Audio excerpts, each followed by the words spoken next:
hanya sekedar kecil-kecilan. Saya masih ingat betul, itu sapinya sapi saudara jualan gak habis, 7 ekor sapi dan 30 ekor kambing. Saya tampung kandang seadanya, kandang ya asal jadi lah ya. Yang penting waktu itu daripada dibawa pulang kampung. Jadi hampir 2,5 M ya, 2,5 M untuk sapi.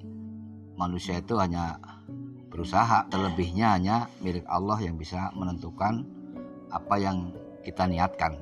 Pastikan memulai dengan cara sekecil apapun dan tidak ada kata terlambat.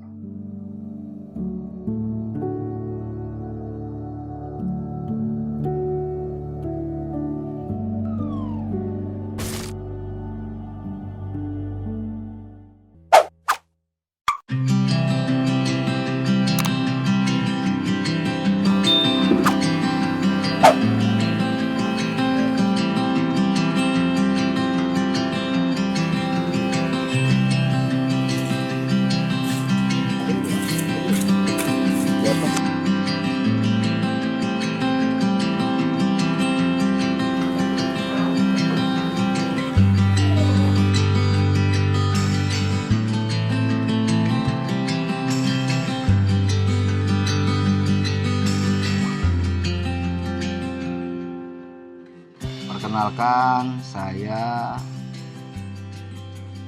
Pak Kusworo, asli Cilacap, kelahiran 20 Juli 1972. Di sini saya selaku owner dari Pendowo 88 yang berlokasi di Jalan Pendowo, Lapangan Relis RT 9 RW 9 Limo, Depok, Jawa Barat. Jadi saya memulai usaha peternakan ini kurang lebih sudah berjalan 9 mau berjalan 10 tahun. Awalnya sekedar kecil-kecilan, seiring waktu berjalan dirasa itu bisnis yang cukup menjanjikan sehingga kita mulai diseriusin, ditekunin. Saya usaha peternakan ya, kambing sapi itu dengan 30 ekor waktu itu kambing masih kisaran harga 750 yang bahan penggemukan, sehingga bisa dihitung kalau 750 kali 30 kan sekitar 22.500.000. Sapi 7 itu pun saya masih ingat betul, itu sapinya sapi saudara jualan gak habis. Saya tampung kandang seadanya, kandang ya asal jadi lah ya. Yang penting waktu itu daripada dibawa pulang kampung, saya rawatin pada saat itu. 7 itu waktu itu harganya masih 10 jutaan, 70 juta.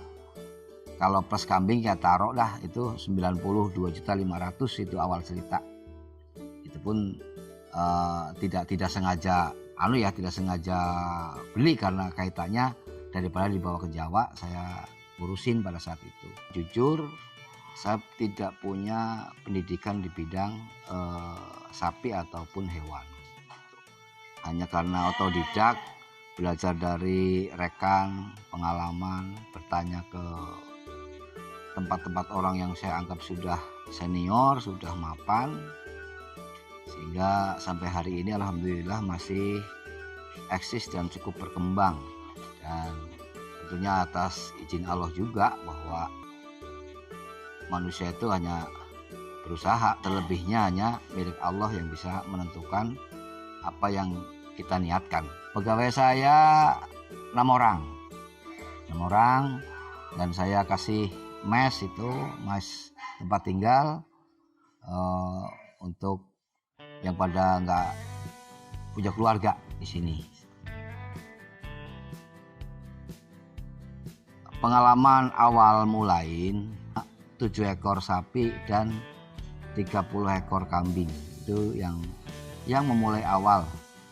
Kendala-kendala yang telah saya alamin, contohnya kalau pengiriman binatang dari Jawa dan lain sebagainya, biasanya kendalanya itu sakit karena perubahan cuaca dan pola pakan yang sebelumnya. Di situ awal mula terjadi kendala. Terus untuk kendala-kendala perawatan itu paling yang sangat beresiko itu yang sapi sakit. Kalaupun sakit tentunya kalau masih walaupun harus rugi, tentunya biasanya kalau pembelian bahan itu katakan 10 juta, itu paling kalau terjadi sakit dipotong dijual daging itu ya nilainya 50%. Tetapi itu akan bisa tertutupi seiring penjualan yang lainnya. Contoh misalkan pengiriman dari Lampung 10 ekor, ada yang katakan sakit 1 ataupun mati 1, tetapi dari yang angka 9 ekor itu di akhir penjualan nanti bisa menutupi dari kerugian yang ada, walaupun yang harusnya dapat misalkan 2 juta sehingga cuma dapatnya 1,5. Jadi secara akumulasi ngitungnya bukan satu-satu ya. Kalau pengiriman kan nggak pernah satu, pengiriman kan selalu satu rit istilahnya ya. Kalau binatang itu satu itu ya 10 ataupun 12, bahkan mungkin bisa jadi 20. Dan di sini kalau tingkat yang sangat saya alami itu untuk masalah kesehatan hewan ya, yang identik sama kerugian. Tapi sekali lagi bahwa kerugian itu bisa diminimalisir dengan sisa yang lainnya gitu ya. Yang saya alamin, kita join sama dinas dokter hewan, kendala-kendala itu bisa diselesaikan. Tetapi tadi saya sampaikan, kematian pun juga pernah terjadi, tapi nilai itu masih bisa ditolerir ya, masih ketemu perhitungannya setelah di angka penjualan nantinya. Untuk perawatan, masalah kesehatan binatang, biasanya saya per 2 bulan sekali dikunjungi sama dinas peternakan dari Depok. Tapi kalau untuk yang mendadak, kita punya rekanan Bang Dika. Bang Dika itu yang bisa 24 jam hadir kalau dihubungi. Obat yang kita gunakan yaitu Ipomek injeksi. Itu obat parasit luar, parasit dalam. Kegunaan obat itu untuk sapi sangat bagus, terutama buat pertumbuhan sapi dan kekebalan tubuh, dan dia membasmi cacing-cacing yang di dalam perut, dalam hati, paru, terus lagi sampai ke limpa. Untuk penyuntikannya yaitu subkutan. Subkutan itu penyuntikan di kulit, di tengah-tengah kulit, jangan sampai kena daging. Nah, ada lagi obat yaitu antibiotik. Antibiotik itu untuk daya tahan tubuh dia, ada vitamin. Nah, kalau antibiotik itu biasanya kita kasih itu bisa per 3 bulan sekali, dan vitamin pun sama. Nah, setelah hewan disuntik itu minimal ada fase namanya termin selama 1 minggu. Setelah 1 minggu baru bisa dikonsumsi. Untuk kebutuhan pakan, saya pakainya ampas tahu yang dominan, terus empan tambahannya empan pakan alam, pakan rumput.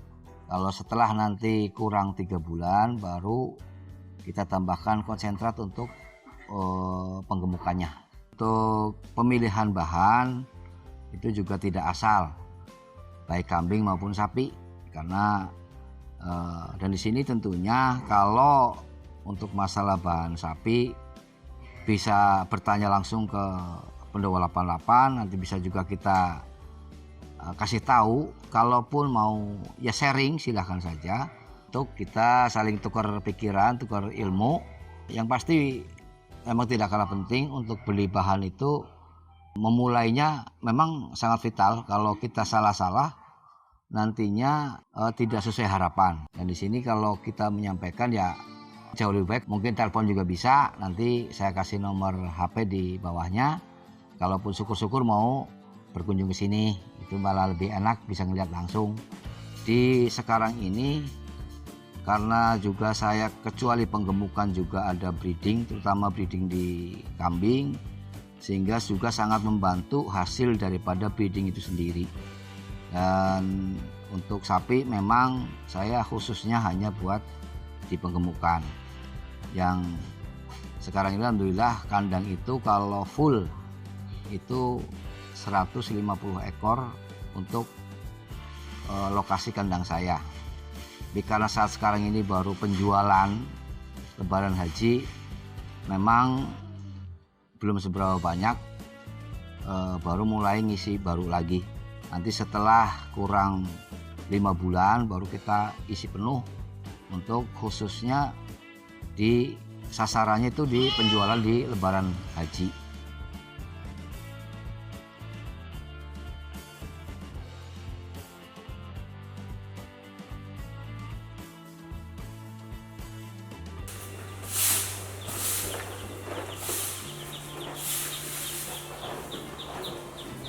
Usaha saya di sini mulai membesar, mulai berkembang itu kurang lebih 5 tahun yang lalu. Setelah mungkin juga dikenal orang banyak dengan online dan lain sebagainya, sehingga bisa berkembang sesuai zaman sekarang ini, zaman online, bahkan banyak pengiriman pun sampai ke daerah-daerah yang jauh. Ya, tentunya itu karena berkat dari zaman online. Itu juga sangat membantu kami dan untuk masalah pemasaran, karena memang usaha apapun yang pertama adalah kita pemasarannya juga akan menjadi kendala. Itu memang alhamdulillahnya pada saat itu penjualan saya sangat bagus pada saat itu. Jadi begitu Lebaran Haji khususnya itu selalu habis ya, selalu kurang barang bahkan saya. Di sini alhamdulillah dengan kerjasama dengan bil khusus Pak RTA Semawi yang megang kendali kandang, usaha ini bisa berjalan sampai sekian lama dan hasilnya pun sampai hari ini alhamdulillah untuk kebutuhan sangat cukup bisa diperhitungkan ya. Dan alhamdulillahnya semakin hari, semakin bulan, semakin tahun, kandang kami di sini selalu penuh dan konsumennya pun alhamdulillah semakin tahun semakin banyak. Untuk tahun kemarin penjualan di kandang saya itu untuk sapi 136 ekor. Kalau dikali rata-rata 20 juta aja, nggak usah muluk-muluk ya, itu ya sekitar 2 kali 136. Jadi hampir 2,5 M ya, untuk sapi. Untuk kambing sebelum pandemi itu saya habis sekitar 500 sampai 600 ekor penjualan. Itu pun, tapi ada juga yang ngirim ke lapak gitu ya. Jadi tidak semua di kandang. Tapi untuk nominal penjualan itu sekitar sebelum pandemi ini 500 sampai 600 ekor. Tapi setelah pandemi ini memang turun jauh, sekitar 300. Dan tahun kemarin udah meningkat, ini 350 ekor. Jadi cukup berpengaruh adanya pandemi ini untuk di penjualan. Jadi mudah-mudahan tahun berikutnya sudah tidak ada pandemi, usaha di peternakan ini bisa penjualannya kayak tahun-tahun sebelum pandemi. Barangkali ada rekan yang ingin merintis, itu tidak ada kata telat, tidak ada kata terlambat. Dan untuk khususnya di wilayah Depok sini, alhamdulillah bahan pokok pakan masih cukup sangat menunjang, sehingga tidak butuh untuk kesulitan untuk mencari bahan pakan binatang. Tidak perlu takut, tidak perlu khawatir resiko-resiko yang akan dialamin, walaupun pasti ada, tetapi jangan takut untuk memulai, karena pada akhirnya seiring waktu kendala-kendala itu yakin akan bisa dilewatin dengan seperti yang kita harapkan. Jadi intinya pesannya, kalau mau memulai usaha di bidang peternakan tidak perlu takut untuk memulai. Dan saya, siapapun yang akan merintis dengan usaha yang sama, insya Allah kalau saya dibutuhkan untuk sharing, silakan datang ke Pendowo 88 seperti yang tadi alamatnya saya sampaikan. Dan kalau untuk permodalan, tidak perlu berpikir bahwa usaha itu harus modal gede dulu. Mulailah dengan cara yang kecil dulu, tapi action. Jangan menunggu punya modal banyak. Punya modal banyak juga kalau belum tahu ilmunya akan sia-sia. Siapapun yakin di luaran sana banyak orang punya pemodal banyak, tetapi tidak tahu ilmunya sehingga akan sia-sia nantinya, sayang duitnya. Jadi kalau saran saya, tidak harus punya modal banyak, sedikit pun nggak jadi masalah, tapi kita harus berani memulai untuk usaha di bidang peternakan. Dan sekali lagi saya berpesan, siapapun yang ingin memulai usaha ini jangan harus berpikir punya modal banyak dulu. Mulailah dengan yang sekemampuan kita dulu. Mampunya satu, dua, tetapi mulai. Pada akhirnya nanti baru akan punya kesimpulan sendiri setelah merasakan apa yang dijalaninya. Kalau hanya melihat sekarang ini, ya terbayang harus punya duit berapa saya bisa usaha seperti ini. Itu sulit dibayangkan. Akhirnya tidak akan jalan. Saya pun begitu. Saya pun tidak berpikir saya harus punya duit. Kalau bikin kandang aja kan ini bukan dikit ya. Karena ini lokasinya ini kan kandang 2000 meter. Terbayang di lokasi Depok, tanah aja udah berapa, belum bangunannya, belum modalnya. Kalau itu yang dibayangkan, nanti tidak akan berjalan. Pastikan memulai dengan cara sekecil apapun dan tidak ada kata terlambat.